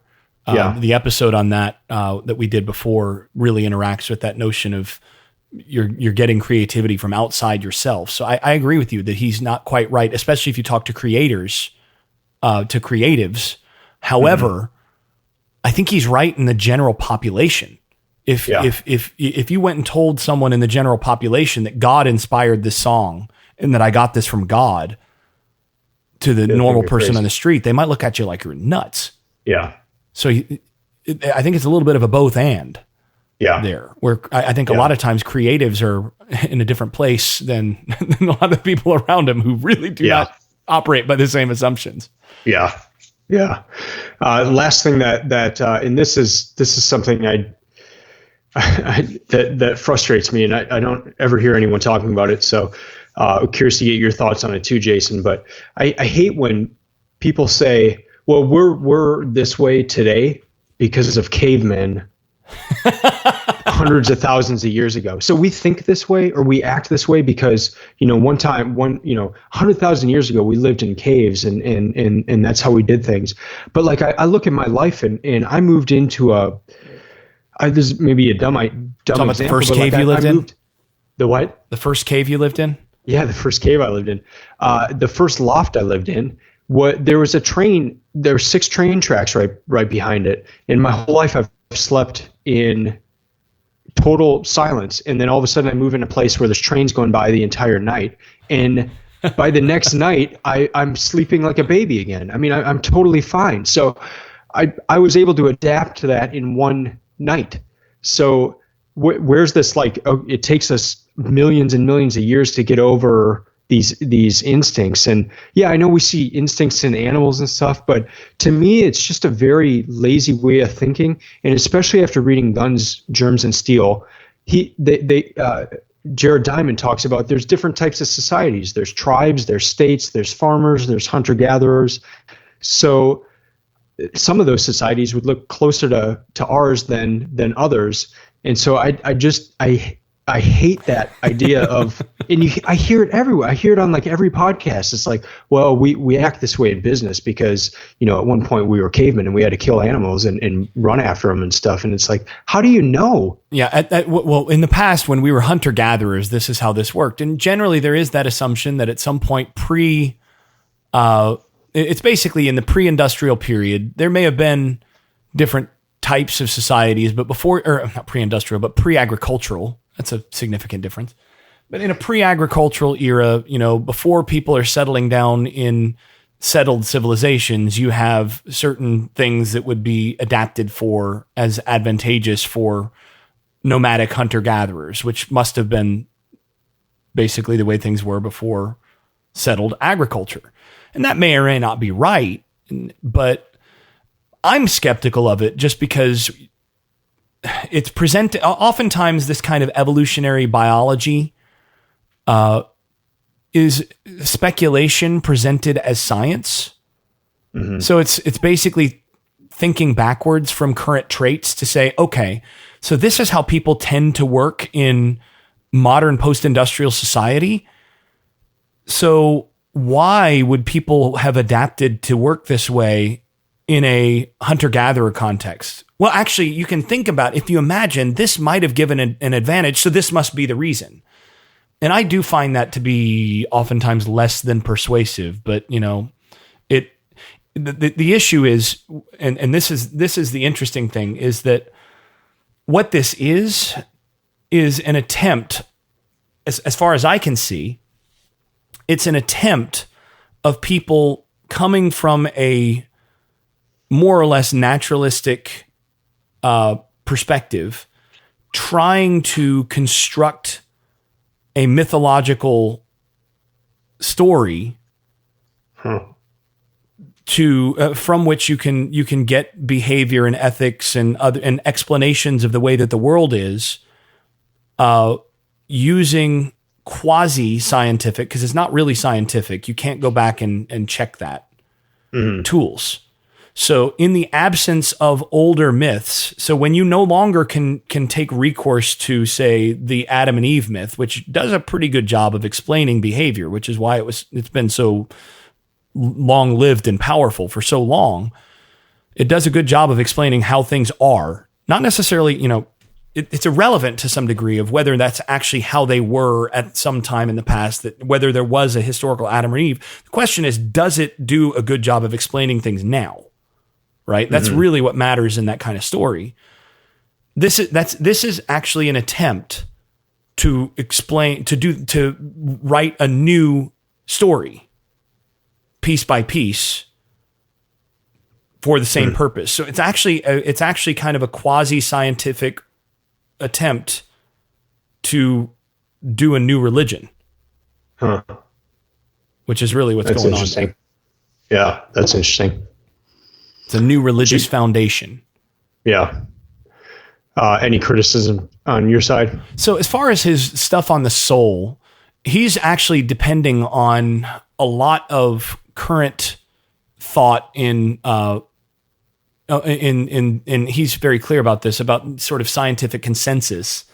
There's a lot of, I would say that the majority, or at least the most vocal contingent of the modern philosophers of mind have generally argue that, say, the mind and the brain are that there's no distinction between the mind and the brain, that you can't assess that. And neurologists, neuroscientists are concluding that we can't distinguish between mind and brain. Therefore, and then these philosophers are taking that and saying, therefore, since we can't distinguish between them, we shouldn't distinguish between them. We should just treat them as the same. So that he's depending on a lot of prior discussions, Daniel Dennett, among others, leading the way there. And then in terms of the soul, there's been, numerous attempts to uncover some way of establishing whether or not you could define, whether you could find a soul. And there hasn't been one found. So by and large, scientific orthodoxy has been, there is no such thing as a soul. You just have a body that is alive. And so that's that. Now, he then runs forward with that in a way that it does sound like he holds to that view himself. I'm not sure whether he does or not, again, because of some of the way that he writes this. Either way, I actually find it problematic. I've talked about this in the classroom before as well. It depends on what you mean by soul, right? I mean, here's my thing: is there's clearly something that distinguishes between a living body and a dead one, right? There's a pretty big difference between a living body and a corpse. Now, what that difference is really hard to define. I mean, is there anything biologically different between a corpse seconds after a person dies and the living body just a few seconds earlier? Is there anything different in terms of the actual physical stuff? No, there really isn't. It's the same. It's got the same vitamins, same minerals present, the same basic biochemistry, the same, the same blood, everything is the same. Same brain. But somehow, for some reason, the electrochemical storm that's going on in the mind, or in the brain, I should say, the electrochemical storm that's going on in the brain, the heart beating, all of that stops. Just stops. Why? We don't know. And, you can go to, okay, well, what makes a body alive? Well, the heart's beating. Okay, well, what about when your brain, okay, so you've got electrochemical activity in the brain. Okay, that's fine. But I can actually take a corpse and I can put electrodes there and I can stimulate that brain to have electrochemical responses. And I can actually make the corpse move, potentially, if I stimulate the right neurons. But guess what? There's no consciousness and that corpse is still dead. The electrochemical stuff is not it. What the connection between the electrochemical stuff and what's going on in the body and, all of that and the ties to consciousness, we don't really understand. And I'm not sure we ever will. But that is where I would say it may be immaterial, but you have to explain what's going on there. You have to have something to summarize that. And I would say that difference between the living body and the dead body, the life there is the soul. And actually, when you translate the word for soul in Hebrew, as often as not, it's best to just gloss it with life, because that's the idea of soul in like the Hebrew Bible. And this is the basic idea there. Now, whether the soul is eternal, as many philosophers have argued or not, that's another question altogether, and that's something that we can't assess. But what we can know is that with organisms, there's a difference between a living body and a dead body. And I would argue that it's just easier to talk about, well, there's something called life. What is it? I know it when I see it, and I can say that the thing that distinguishes it is the soul. It's funny. The book I just read is Leonardo da Vinci by Walter Isaacson, and he kept talking about him painting the soul of the person. And so even in a immaterial painting, there's this idea of you can tell if there's something extra there, as opposed to just almost like just a picture of somebody. Right. There's like a capturing of the personality of the person, of the life of the person. Yeah. Yeah. Yeah. Yeah. Yeah. I think that's an important thing. Now, that said, he is he's clear about how much he understands some of this. He says, to be frank, science knows surprisingly little about mind and consciousness. Current orthodoxy holds that consciousness is created by electrochemical reactions in the brain and that mental experiences fulfill some essential data processing function. However, nobody has any idea how a congery of biochemical reactions and electrical currents in the brain creates the subjective experience of pain, anger, or love.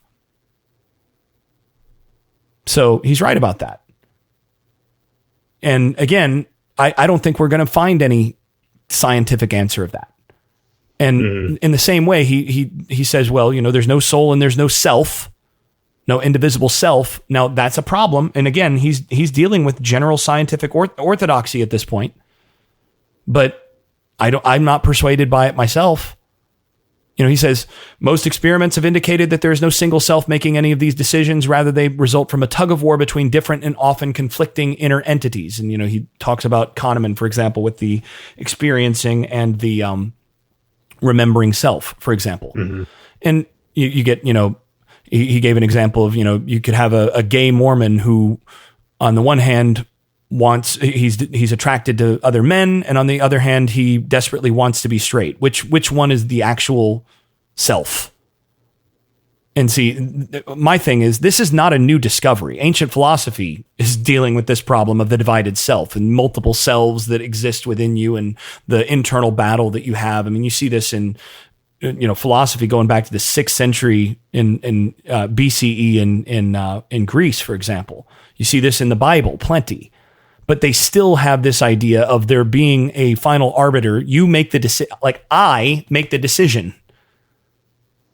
I adjudicate. Eventually, one of my selves wins out, and that ends up being me. So I may be divided in my desires and all that, but it's still me that makes the decision. So yeah, that I found unpersuasive. And then similarly, he addresses that there's no such thing as free will. Again, a very common discussion. Whether he actually buys that or not is irrelevant. The book is making the argument here. And, he says, he ties this into some of the experimental stuff where attaching electrodes to the brain, and asking someone to flip a switch or whatever with right or left hand, you can actually predict whether the person's going to do it before they're actually aware of which decision they're going to make. So does that mean that that the decision is made for the person rather than the conscious person actually making the decision with free will? And so free will is an illusion. First of all, those experiments have been called into question. Some of them have not been as replicable as you would like. Secondly, that's not exactly a persuasive way of addressing that. And thirdly, he addresses other experiments such as you can attach electrodes to a rat's brain and basically steer a rat through a maze, and the rat presumably thinks that it's actually making the choices, but you're actually steering it. Therefore, people may argue that our free will is illusory. But here's the thing: just because you can stimulate the brain and produce certain perceptions, or you can influence decisions, you can even get a person to make specific decisions by that doesn't mean that when you're not tinkering with it, that something else, like the person, is actually making those things happen. Right? I can steer a car with or I can turn the throttle of the car up when working on the engine without pressing the accelerator. But that doesn't mean that when I'm not there, that someone else isn't behind the wheel pressing the accelerator when the car's going.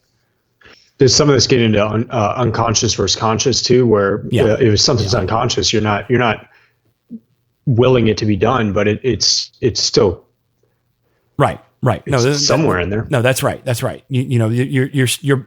I'm not actually like consciously making my heart beat, but my body is doing it for me. Right. And there is a desire you to live, outsource that, right? That's outsourced to the unconscious. Now, that said, again, it doesn't really matter whether or not we agree with the conclusions there in terms of with the argument he's making in his book. And it doesn't matter whether he does, because these are scientific orthodoxy. He accurately represents that. And if these are wrong, or if we have a reaction to say, I don't think that's right, then the conclusions that leads to are potentially not ones that we want to have in our society. So we should be conscious of that. Which is the point, right? Yeah. So 2 final things, and I know I've monologued plenty on this episode, but this is a book I was pretty excited about. 2 other things. One is he has, in the 21st century, the third big project of humankind will be for us to acquire divine powers of creation and destruction and upgrade Homo sapiens into Homo Deus. And he has this, we may well think of the new human agenda as really consisting of only one project with many branches, attaining divinity.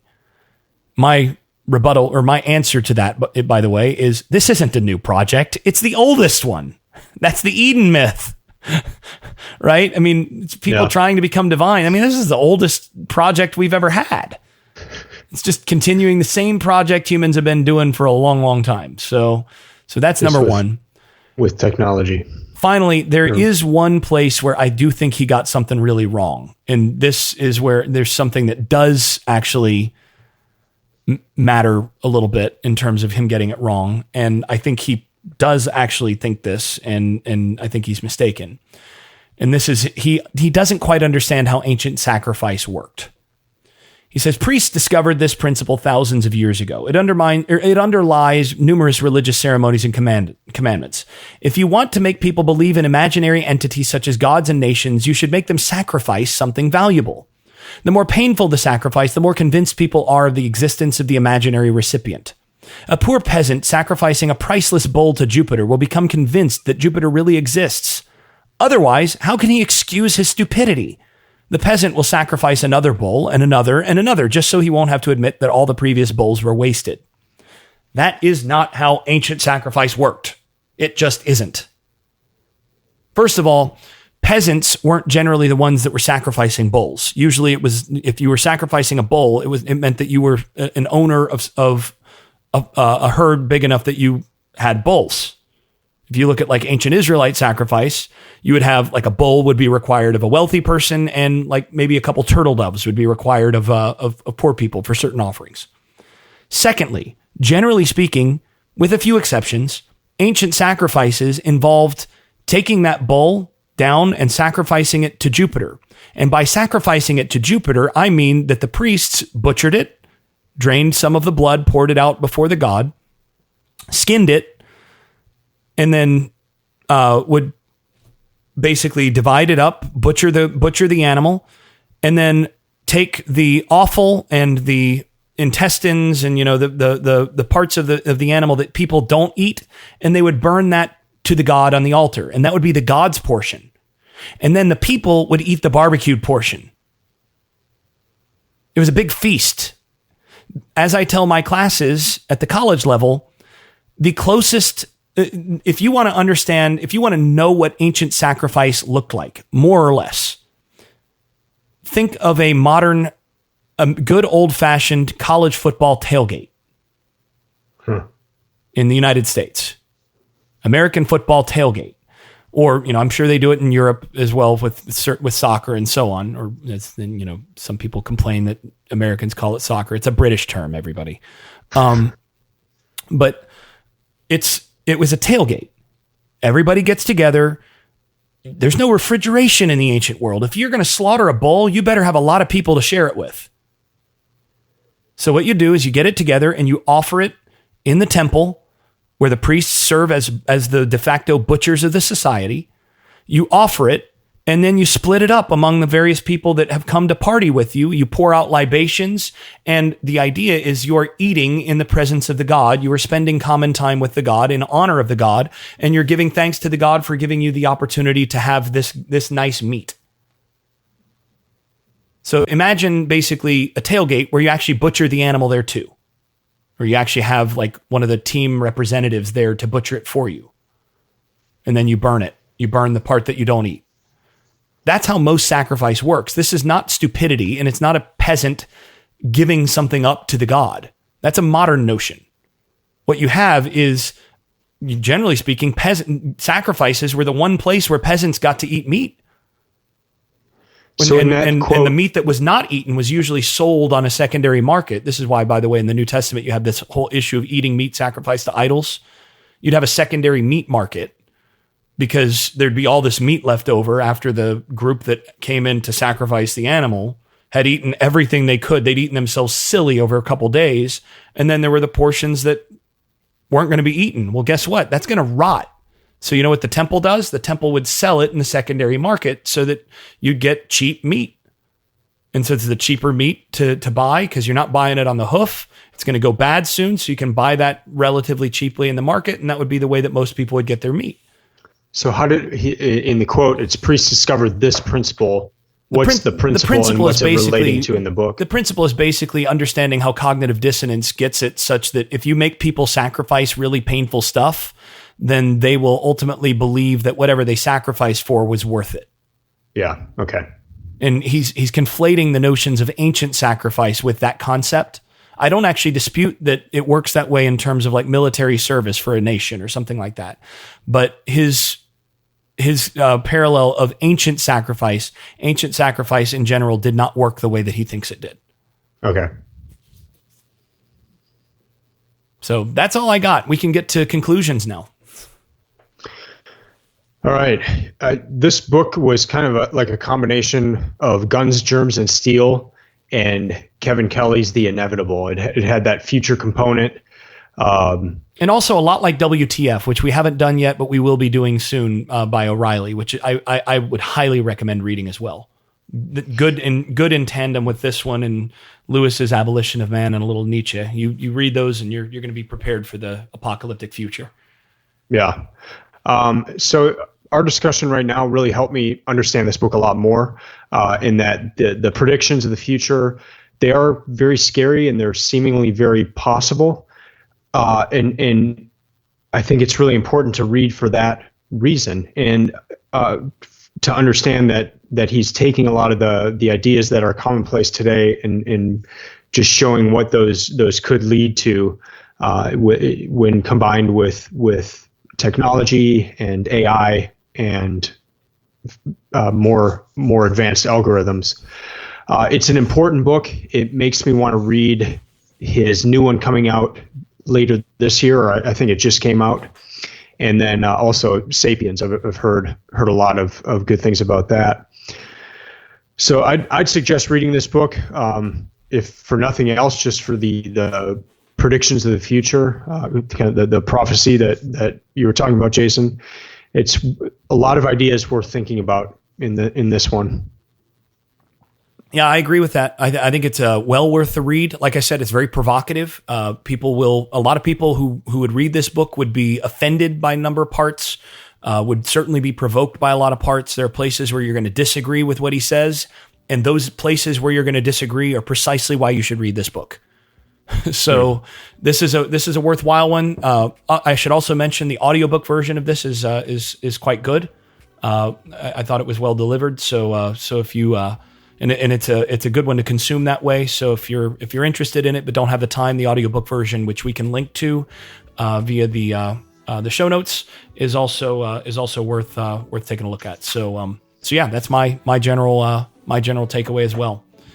So given that'll do it for us today. Now, before we get out of here, just a reminder, you can follow along with us in all the books that we're reading at booksoftitans.com. You can, of course, ping us on Twitter or Instagram at Books of Titans. If you haven't done so already, you can subscribe to this podcast and find all of our past iTunes through Apple Podcasts, the Android Marketplace, or your podcast manager of choice. We both prefer Overcast. And if you're enjoying the podcast, please give us effusive 5-star ratings on Apple Podcasts, especially or whatever podcast manager you use, and share your favorite episodes on social media. We also have a Patreon account if you are getting a lot out of this podcast, so you can support us that way as well. We'll be back soon. One more thing. Yeah. We are now also on Facebook. Yes, also on Facebook. Forgot about that. Your place of choice. Yeah. Some people, some grandparents out there, you can do that one as well. So we'll be back soon to discuss the next book. And I'm not exactly sure which one that's going to be, but on behalf of Erik Rostad, this is Jason Staples. And this has been the Books of Titans podcast. Keep reading, keep listening, and keep improving. And keep it real. Thanks for listening.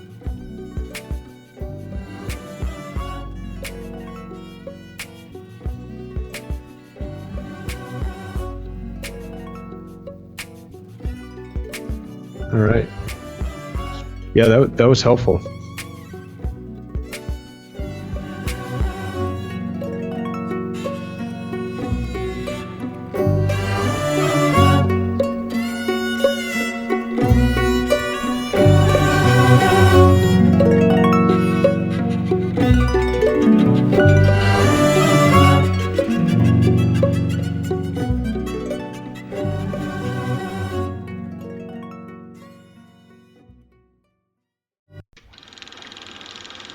I made this.